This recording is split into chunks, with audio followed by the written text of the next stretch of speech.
wabarakatuh. Waalaikumsalam warahmatullahi wabarakatuh. Saya nama Bu Samiati dari Binaan Gombong, Kebumen. Oh, nggih, alhamdulillah Gombong ya. Mau minta diterangkan Ustadz surat Al-Baqarah ayat 125 sama 26 pertama. Terus yang kedua minta doanya Ustadz untuk panjenenganipun Bapak Widodo ingkang sakit.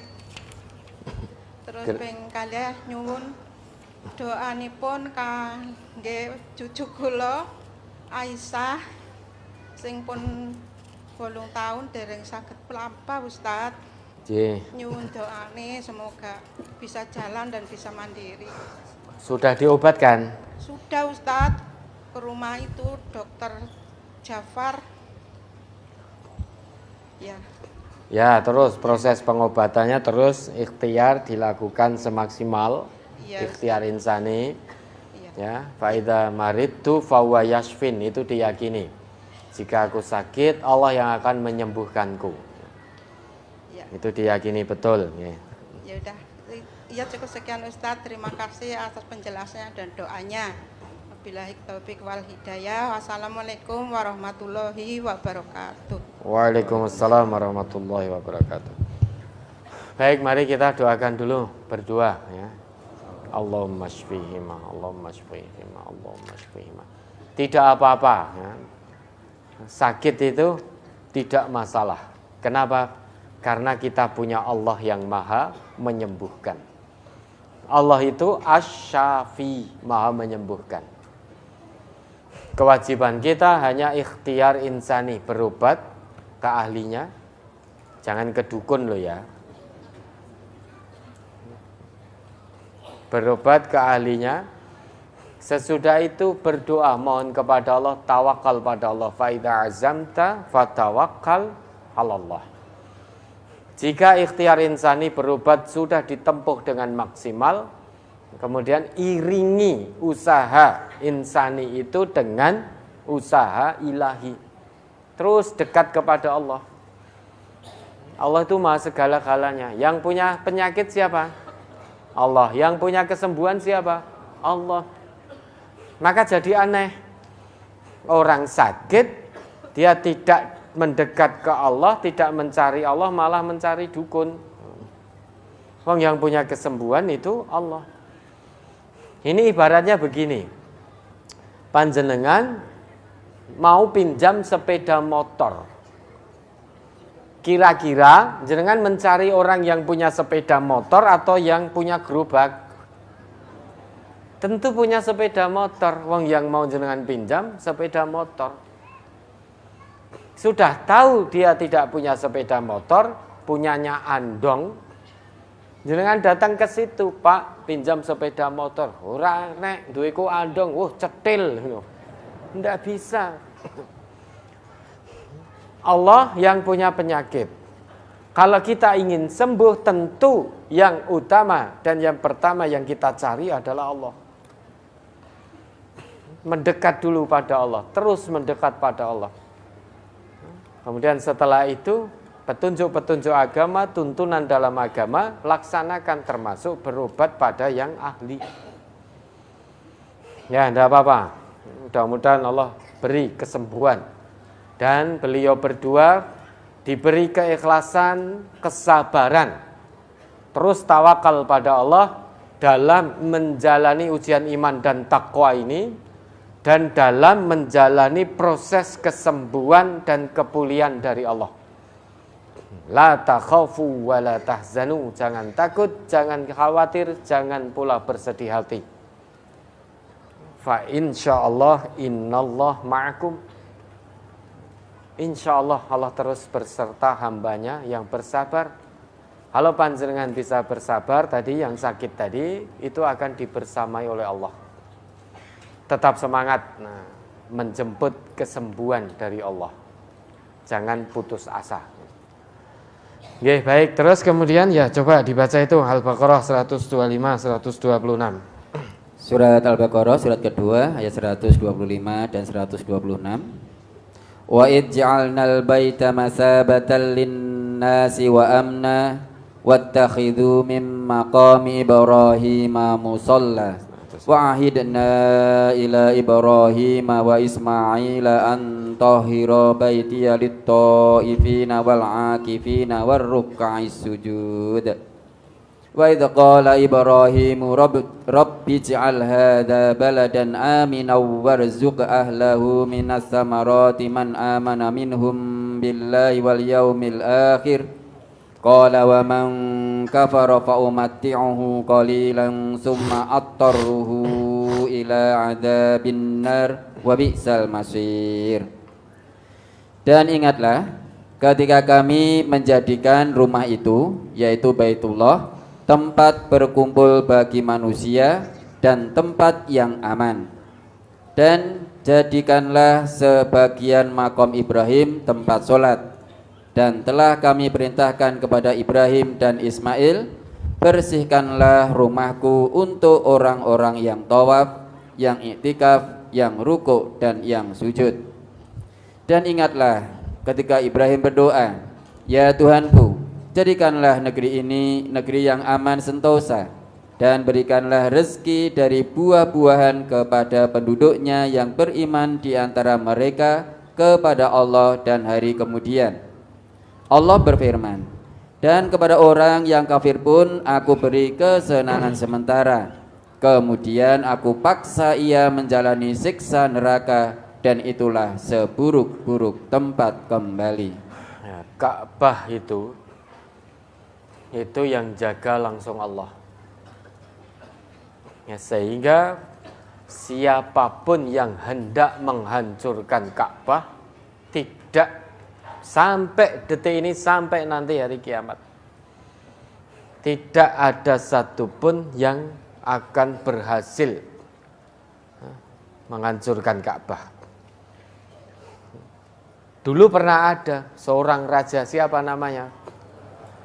Abraha, dengan pasukan apa? Gajah. Timur Tengah itu gersang, kok pakainya gajah? Kok tidak unta? Ya toh? Dulu itu Abraha ini dari mana? Yaman. Yaman itu dulu ijuruyu-ruyu gemah ripah loh jinawi. Air melimpah di mana-mana. Maka hewannya pun gajah. Karena gajah itu dia akan butuh banyak air. Dulu Yaman itu luar biasa, air mengalir di mana-mana. Air mengalir di mana-mana. Maka ketika mau menghancurkan Ka'bah, pakainya gajah. Kalau sekarang kita melihat Yaman sekarang, kok ya nggak masuk akal. Loh, gersang seperti ini kok pakainya gajah, ipo iso urip gajah kan ya. Ibaratnya dulu itu Yaman itu saking air mengalir di mana-mana. Ibaratnya sungai mereka itu tidak ke bawah begitu. Dia juga datar ini tapi tidak membanjiri. Tidak membanjiri saking banyaknya air yang melimpah. Dengan kekuatan Abraha sekalipun,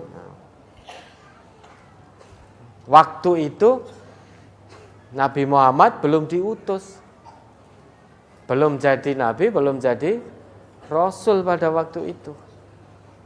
Beliau baru lahirnya beliau itu kan Amul Fil, tahun gajah. Namun dengan kekuatan Abraha pada waktu itu menguasai dunia, tidak mampu meruntuhkan Ka'bah. Makanya Ka'bah itu tempat yang aman bagi orang-orang, bagi manusia untuk berkumpul. Sehingga siapapun yang mau mencelakai atau membuat onar di sana, pasti tidak akan berhasil. pasti akan tertimpa azab dari Allah, cepat atau lambat. Dan Ka'bah ini dijadikan oleh Allah sebagai mathabatan linnas wa amna, tempat berkumpul bagi manusia dan tempat yang aman sentosa bagi manusia. Di situ ada makom Ibrahim. Makom Ibrahim itu apa? Bekas tapak kaki Nabi Ibrahim berdiri saat membangun Ka'bah, saat meninggikan bangunan Ka'bah. Beliau berdiri di situ. Nah, sekarang ketika panjenengan ke sana umroh atau haji, di situ ada makom Ibrahim itu. Nah, itulah kemudian untuk panjenengan sholat. Setelah apa? Setelah tawaf. Sholat di situ, di makom Ibrahim itu. Dulu ditinggikan bangunan Ka'bah itu. Dan Nabi Ibrahim, Nabi Ismail diwajibkan oleh Allah untuk membersihkan Ka'bah, untuk meninggikan Ka'bah. Bagi siapa? Untuk menyambut hamba-hamba Allah yang rukuk sujud di situ. Bukan berarti menyembah Ka'bah, tapi itu kiblat bagi umat Islam. Itu kiblat. Nah, kemudian sesudah itu Nabi Ibrahim berdoa mohon pada Allah. Berdoa permohonannya, ya Allah, jadikan negeri ini, yaitu Mekah, itu negeri yang aman, damai, sentosa, sejahtera. Warzuq ahlahu minats tsamarati man amana minhum billahi wal yaumil akhir. Dan karuniakanlah rezeki kepada penduduk negeri ini, wahai Allah, dengan berbagai macam buah-buahan dari segenap penjuru, khusus bagi penduduk negeri yang beriman kepada Allah dan hari akhir. Tetapi ternyata Allah jawab dengan jawaban berbeda. Qala wa man kafara fa umatti'uhu qalilan tsumma attarruhu ila adzabin nar wa bi'sal masir. Wahai Ibrahim, penduduk negeri bukan hanya yang beriman saja yang akan aku beri. Yang tidak iman kepadaku sekalipun terkait urusan dunia ini juga aku beri kenikmatan yang sedikit. Sebagian kenikmatan dunia tetap akan aku beri. Ini terkait dengan pemberian Allah di dunia. Tidak ada satupun yang mampu menolak pemberian Allah di dunia. Wa makana ata'ullahi mahdura. Tidak ada satupun yang bisa menolak kehendak Allah. Baik yang iman maupun yang kafir kepada Allah, terkait dunia Allah akan kasih. Lebih jelasnya panjenengan bisa lihat dalam Quran surat Al-Isra ayat 18 sampai 21 itu. Man kana yuridul ajilata ajjalna lahu fiha ma nasya'u liman nurid. Wa man aradal akhirata wa sa'alaha sa'yuha wa huwa mu'minun. Fa ulaika kana sa'yuhum mashkura. Kullan numittu haula'i wa haula'i min ata'i rabbik wa ma kana ata'u rabbika mahdura. Ungdur kaifa faddalna ba'dahum 'ala ba'd walal akhiratu akbaru darajati wa akbaru tafdila. Bagi yang menginginkan kehidupan dunia ini, Allah akan kasih. Bagi yang menginginkan kehidupan dunia, tidak peduli apakah dia seorang mukmin atau dia seorang kafir atau dia seorang musyrik, Allah akan kasih terkait dunia ini. Hanya sebagian dari kesenangan dunia. Sebagian kecil saja yang Allah berikan, tidak semuanya. Tetapi lain daripada itu, Allah telah siapkan neraka jahanam yang akan dia masuki kelak dalam keadaan tercela dan terusir. Tetapi sebaliknya bagi yang menghendaki kehidupan akhirat, lebih mengutamakan kepentingan akhirat daripada kepentingan dunia, dan dia berusaha ke arah sana, artinya untuk meraih kehidupan akhiratnya dengan sungguh-sungguh, betul-betul mengedepankan kepentingan akhirat di atas kepentingan dunianya, janji Allah, faulaika kana sa'yuhum mashkura. Mereka itulah usahanya yang akan mendapat balasan yang baik dari Allah. Di dunia dia dapat bagian, di akhirat bagiannya lebih-lebih.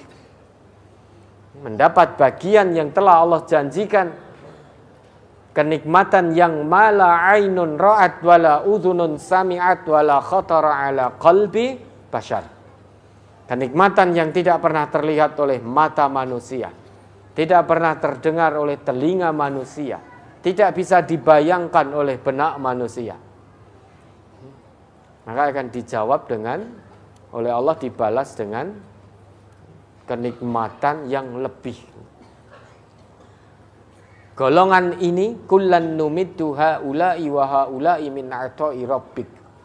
Golongan yang menginginkan dunia, yang lebih mementingkan kehidupan dunia daripada kehidupan akhirat, maupun golongan yang mementingkan akhirat daripada dunianya, masing-masing akan Allah beri terkait dunia. Wa makana ata'u rabbika mahdura. Tidak ada satupun yang bisa menolak pemberian Allah terkait dunia ini. Allah mau kasih dunia pada orang kafir, musyrik, munafik, atau Allah mau kasih pada orang mukmin, itu terserah Allah. Tetapi sampai di akhirat yang mendapatkan bagian hanya hamba-hamba Allah yang beriman dan bertakwa. Orang kafir, musyrik, munafik tidak dapat bagian lagi. Maka saat Nabi Ibrahim berdoa agar penduduk negeri yang beriman saja yang dianugerahi rezeki dari Allah, ditolak oleh Allah. Maka Allah jawab, wa man kafara fa umatti'uhu qalilan. Hai Ibrahim, orang yang kafir itu juga akan aku beri sedikit kok. Aku beri sedikit kesenangan terkait dunia. Hanya sementara saja toh, ben seneng-seneng. Kemudian nanti sesudah selesai, nanti akan aku seret masuk neraka. Wabi sal masir, neraka itu tempat kembali yang paling buruk, seburuk-buruk tempat kembali. Wes ben seneng-seneng sih. Paling mung sediluk, paling hanya sebentar kesenangannya di dunia. Dia tidak akan hidup selamanya kok. Apa yang ada pada dirinya juga akan sirna kok, akan musnah. Harta, keluarga, kekayaan, pangkat, jabatan, semuanya akan sirna. Biarlah bersenang-senang sebentar. Nanti kalau sudah dia menikmati, sudah rampung kesenangannya, akan aku paksa mereka, wahai Ibrahim. Summa atarruhu ila adzabin nar, aku paksa, aku seret menuju neraka. Wa bi'sal masir. Maka dunia ini sudah, jangan silau dengan dunia, jangan silau. Harganya di sisi Allah tidak sebanding dengan satu helai sayap nyamuk. Lebih bernilai, lebih mahal satu helai sayap nyamuk daripada dunia seisinya. Lebih bernilai kumbang pemakan kotoran di sisi Allah daripada dunia dan seisinya. Ya, kurang lebih seperti itu. Maka terus kedepankan kehidupan akhirat, kepentingan akhirat di atas kepentingan dunia kita. Baik, ada lagi?